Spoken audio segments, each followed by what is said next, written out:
Физкультура – лучший друг сердца. Один из лозунгов сегодняшней всероссийской акции «10 тысяч шагов к жизни». Групповую ходьбу приурочили ко Дню молодежи. Именно поэтому здесь собрались самые активные студенты институтов и колледжей. Ежегодно мы проводим эту акцию.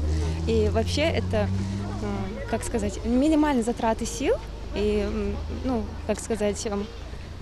легко дается и взрослым, то есть могут себя любой желающий участвовать. Главное преимущество ходьбы в числе других упражнений – это доступность. Не нужны никакие тренажеры или утяжелители. Даже в спортивный зал идти не нужно. Достаточно обычной прогулки. Я веду здоровый образ жизни. Это здоровое питание.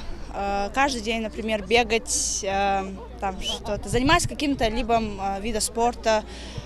Вот это мой здоровый образ жизни. Цель общего сбора – привлечь внимание к выбору и ведению здорового образа жизни, повышению двигательной и физической активности, развитию естественных методов оздоровления. За активный образ жизни не только молодежь, но и старшее поколение. Пешеходное движение очень полезно и помогает очень движению для здоровья. Это обязательно надо. Человек, который когда ходит, он всегда лучше чувствует, чем он сидит.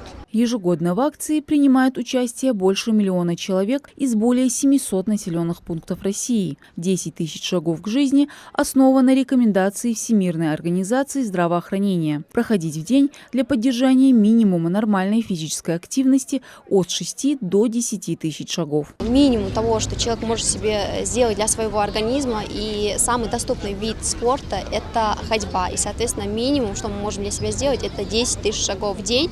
И, соответственно, мы пропагандируем вот эти 10 тысяч шагов сегодня. Так и называется наша акция «10 тысяч шагов».